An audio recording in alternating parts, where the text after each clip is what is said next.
यहाँ पे फीबो 30।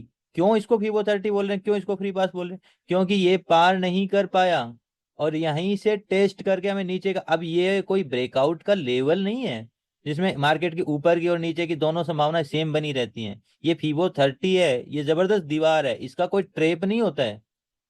ये मार्केट अगर इसके बाहर जाता है तो फ्री पास कहलाता है इसी एरिया से। अब आप बोलो क्या चमत्कार है क्या इसी एरिया से? नहीं, हजारों बार दिखाया गया, चमत्कार नहीं। ये इस लेवल पे फीबो 30 पार नहीं कर पाए क्योंकि एक ब्रेकआउट में रिटेलर का एक एरिया होता है। अंदर की साइड का एरिया हम 23% देखते हैं, सेम वही एरिया हम ऊपर की साइड 30% देखते हैं। ये वॉल्यूम फिलअप एरिया होता है जिसमें ग्रीड भर जाती है, जिससे मार्केट निकाल के ही ऊपर जाता है या फिर मार्केट का टर्निंग होता है, हम उसी चीज का मजा लेते हैं। लेकिन देखो 100% कभी भी रिटेलर लूटता हुआ नहीं दिखाई देगा, उसको कभी ना कभी पैसा थोड़ा बहुत मार्केट देता रहता है, इसीलिए वो मार्केट में खड़ा, नहीं तो नहीं रहेगा। तो ऐसा नहीं है कि हमेशा फीवो 30 और उसको पैसा देना है तो इसको सीधा क्रॉस करेगा, ऊपर की साइड क्लोज कर देगा, आप हो गए सावधान। जैसे इसकी क्लोजिंग कहाँ आई, नीचे की साइड। इसकी क्लोजिंग इंपॉर्टेंट है।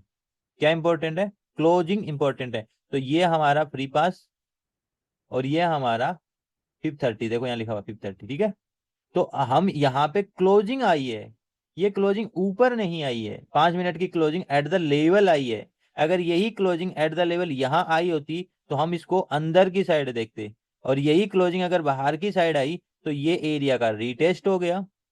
और याद है किसी को, अगर मैंने एक थ्योरी बताई थी जिसको बोलते हैं गोल्डन 10% क्लाइमेक्स ब्रेकआउट, इनसाइड 10% की कैंडल, ब्रेकआउट आए आप ट्रेड करो, आपको क्लाइमेक्स ही मूव मिलने वाला है, एसएल आपका छोटा सा एसएल, और आपको ये ट्रेड मिलती है। जिस जिसको याद है वो कमेंट करो, नहीं याद है ना वो गोल्डन 10% सर्च मारो, बहुत जबरदस्त थ्योरी है ट्रेड करने के लिए। बहुत सारी चीजें चैनल पे दी गई है, या तो आप भूल गए हो, आप एक बार उसको मेमोराइज करो, बहुत जबरदस्त थ्योरी है, ये पैसा आपको मिल जाता है। इसमें क्या क्या आधार बना, फिफ्थ 30 इसको नीचे जाने के लिए बोल रहा है क्योंकि फिफ्थ 30 ने प्रोटेक्ट नहीं करके ब्रेक करके क्लोजिंग दी है। फिफ्थ 30 ने प्रोटेक्ट करके इनसाइड में क्लोजिंग दी है और ग्रीड देते हुए मार्केट है, और ये एक दीवार है जो फांद नहीं पाया है, तो ये फिफ्थ 30 की तरह रिएक्ट करेगा और अंदर आ जाएगा अगले लेवल के लिए। ये नहीं रिएक्ट करेगा और ये कहाँ जाएगा, ये उस रिदम पे जाएगा जो रिदम आप पहले से चला के ला रहे हो। देखो मार्केट एक कैलकुलेशन फॉर्म है और कुछ भी नहीं है, मार्केट एक कैलकुलेशन फॉर्म है। ये पॉइंट से मार्केट का एक ट्रेवल हुआ था, तो ये पहला पॉइंट, ये दूसरा पॉइंट, यहां से मार्केट की ब्रेकआउट आई थी, ये इसका 30% लेवल देखो लगा रखा है, ये हम 30% ही है। देखो मैं आपको नहीं समझ में आए, मैं इसको भी यहाँ पे 32 वाला लगा देता हूँ। तो आप देखो ना ये फिफ्थ 30 है, किस किस लेवल का लगाया गया है, मैं ज्यादा एक्सटेंड नहीं करूँ क्योंकि इनके बीच में खिचड़ी बनने लग जाएगी। ये वाला फिफ्थ 30, ये वाली लाइन, ये वाली लाइन कहाँ है, ये वाला ब्रेकआउट वाला, और कहाँ से लिया गया, ये वाला पे, तो आया कहाँ पे, ये लेवल आया था ना। वापस मैं एक काम करता हूँ, कंट्रोल जेड करके वापस वही बना देता हूँ, एक सेकेंड। ये हम ये हटा के सिंपल फिफ्थ 30 बना देते हैं ताकि चार्ट पे पजल ना हो। आपने यहाँ पे 30% को देखा, ये डाइजेस्ट हुआ, डाइजेस्ट हुआ ना, सीधा पार नहीं किया तो आपको ट्रेड मिली। देखो ये बहुत बड़ी ट्रेड है, 5 मिनट का चार्ट है काफी, ये रिटेस्ट एंगल पे फिर आया फिर आया फिर आया, यहाँ पे अच्छा ट्रेप किया और अब भी नहीं जा सका, और इस लेवल का ट्रेप करते हुए मार्केट ने इस एरिया को पार करा, टीएटी लेवल बनाया और मार्केट अपर साइड में। ठीक है, तो यहां से हम क्या करें, ऊपर के लेवल मार्केट ने एक तरीके से खोले थे, फिफ्थ 30 को पार करते हुए अगले दिन जब मार्केट में, याद रखो, जब मार्केट में बीटीएसटी को पैसा मिल जाए और 5-10 मिनट वो ठहर जाए तो मार्केट का डायरेक्शन ऊपर का ही होता है। यहाँ पे बीटीएसटी का एंगल बायर, बीटीएसटी मतलब बायर, एसटीबीटी मतलब सेलर, यहाँ पे ऊपर गैप अप खुला तो क्या देखेंगे, बीटीएसटी, और नीचे गैप अप खुलता तो क्या देखते, एसटीबीटी। तो यहाँ पे गैप अप किधर खुला है, आप देखो यहाँ पे गैप अप किधर खिला, दोनों केस देख लो, एक केस ये है, दूसरा केस ये है। अगर दोनों केसों में बीटीएसटी को पैसा मिला है, बोले यस मिला है, मिला है, तो मार्केट का डायरेक्शन किधर हो जाएगा, ऑन। अगर 15 मिनट के अंदर अंदर ये पैसा नहीं खाता, ये मैच नहीं होता है, तो priority of direction upper side की हो जाती है पूरे दिन की, लगभग हाफ डे। तो आप पक्का तो पक्का मान के चलो, जैसे कि ये लेवल पूरे दिन क्रॉस नहीं हुआ, अगले दिन जाके ये आया है और वो भी अपने लेवल पे आया। तो अब हम लेवल को देखते हैं, पहला लेवल हमारा ये बना, मिडल लेवल ये बना, एक मिडल चैनल भी बना हमारे पास, ये वाला पॉइंट और ये वाला पॉइंट लेंगे।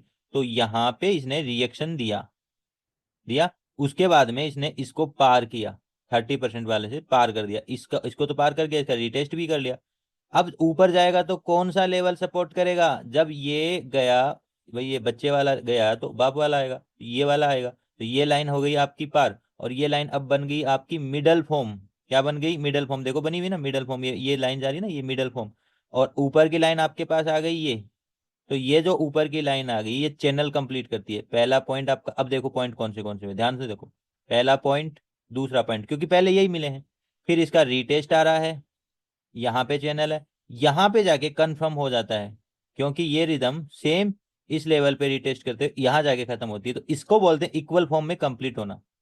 तो यही कॉपी किया जाता है चैनल को। देखो मैं फिर बताता हूँ, जब ये यहाँ पे कंफर्म हो गया ना, ये आप ऐसे करके कॉपी कर लो, ये कॉपी करके बाहर निकला है, देखो ये सेम लेवल है, सेम।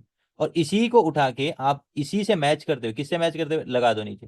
तो यही तो लगा रखा है, ये वाला चैनल दिख रहा है ना, एक सेकंड, ये वाला चैनल दिख रहा है, ये सेम ही चैनल है। आप इसको इसके ऊपर लगाओगे ना पुराने वाले चैनल से मिला के, तो सेम चैनल है। तो मैं इसको हटा देता हूँ।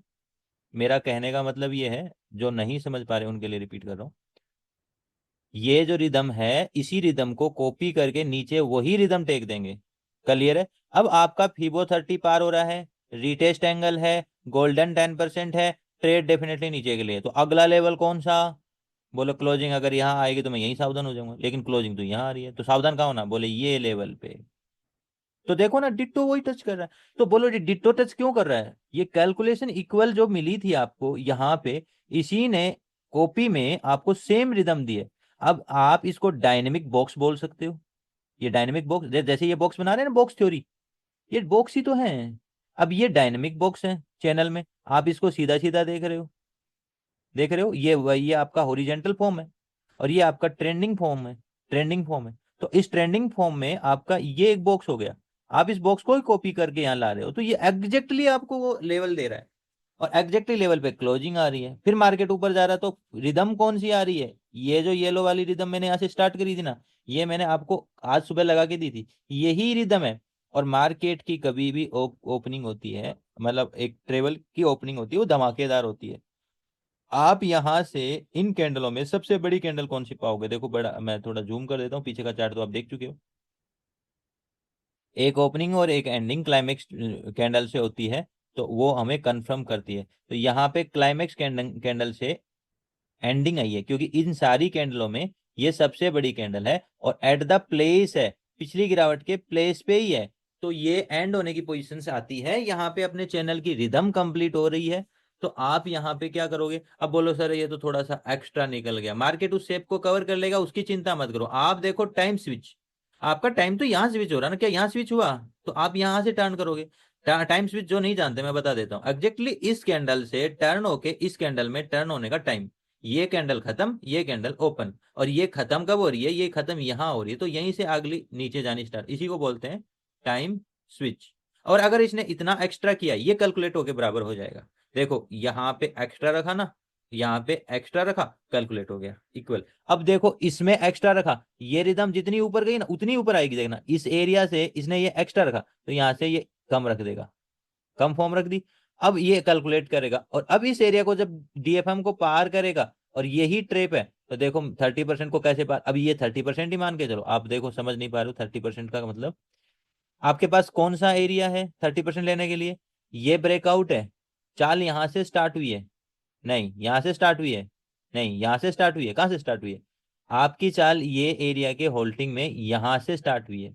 आप यहां से भी ले सकते हैं, बट ये एक होल्डिंग है, ये प्रॉपर स्ट्रक्चर नहीं है। ये एंगल का स्ट्रक्चर ट्रेप यहां से हुआ, और यहां से हम लेंगे। तो अगर मैं आपको जो कह रहा हूं आप अगर समझ पा रहे हो, तो यहां से हम क्या लेंगे? चैनल, और हमारा ब्रेकआउट इस एंगल का, क्योंकि इससे पहले सारे रिटेस्ट। और आप डीएफएम लगा लेना, डीएफएम कैसे लगाते हैं मैं बता देता हूँ। मेनली ये एरिया पकड़ो, ये टॉप पकड़ लो पूरा, ये एंगल पकड़ो, और ये एंगल, ये होता है आपका डीएफएम। थोड़ा सा मैं इसको आगे खिसका देता हूँ, ये डीएफएम एंगल। इस एरिया तक आपका हाई जो बना है वो आपने मार्क कर लिया, मैं इसमें वो 30 लगा दिया, ये 30। तो ये एरिया से मार्केट को टर्न होना चाहिए, और आपको मैंने एक चीज और रट लो, एक होता है ब्रेकआउट, एक होता है प्रोटेक्शन। ठीक है, मैं अच्छे से बताने के लिए आपको दूसरे चार्ट पे जाता हूँ। इसमें एग्जाम्पल है मेरे पास। ठीक है, ओके ओके। आप इसमें ध्यान देना, मैं इसमें है ना एक काम करता हूँ, इसकी सारी ड्राइंग को हाइड कर लूँ, नहीं हाइड नहीं करता, मैं नया चार्ट ले लेता हूँ। 15 मिनट का चार्ट था अपना, ये आ गया। ध्यान से समझना, ब्रेकआउट प्रोटेक्शन की थ्योरी बहुत जरूरी होती है। मार्केट का स्ट्रक्चर जो पास ऑन होता है ना, ये वाला, ये बहुत इंपॉर्टेंट होता है। तो ये एरिया टॉप इंपॉर्टेंट होता है, इससे चैनल फॉर्म होता है, आपको पता है। तो ये चैनल क्या देता है, किनारा, इसका ब्रेकआउट क्या देता है, 30%। वो क्या देता है, वो ब्रेकआउट देता है प्रोटेक्शन। तो आपका ब्रेकआउट तो इधर से होना है, प्रोटेक्शन इधर से होना है। तो प्रोटेक्शन की फॉर्म क्या होती है, प्रोटेक्शन होता है आपका फिफ्थ 30, ये प्रोटेक्शन हो गया। ठीक है, और प्रोटेक्शन क्या हो सकता है, जैसे हम सीएसडी लाइन से निकालते हैं, सीएसडी लाइन मैं आपको दिखाऊंगा, सीएसडी दो तरह की सीएसडी होती है। हमारे पास ये टॉप का लेवल है, और हमारे पास ये एंगल है, ये बना था, इसी को लेते हम आगे खींचेंगे, ये हमारी सीएसडी फॉर्म होगी। मैं दिखाता हूँ हम सीएसडी ऐसे बनाते हैं, ये सीएसडी, ये हो गया आपका प्रोटेक्ट। ब्रेकआउट होना है, क्या ब्रेकआउट होना है, ये एरिया आप लिख लो, ये एरिया ब्रेकआउट होना है। तो ब्रेकआउट पे कौन आएगा, बाय ऑन डिप और सेल ऑन राइज, ये तो स्मार्ट मनी करता है। बाय ऑन टॉप, ये रिटेलर करता है। तो रिटेलर यहां से बाय करेगा, तो ब्रेकआउट हो गया इंपॉर्टेंट। तो प्रोटेक्शन क्या करेगा, बोले प्रोटेक्शन वो फॉर्म है जहां तक उनकी बाइंग खत्म हो लेगी, मतलब वो लद गए हैं, वो सब ट्रेप की जोन में आ गए हैं। तो इससे इसके बीच में ये एरिया, इससे इसके बीच में उनकी लोडिंग हो रही है ऊपर के प्रॉफिट के लिए। तो ब्रेकआउट पे लोड स्टार्ट हुआ, प्रोटेक्शन पे एंड हो गया, तो ब्रेकआउट से फिवो 30 लेते हैं हम। तो जैसे मान लो ये लेवल से ये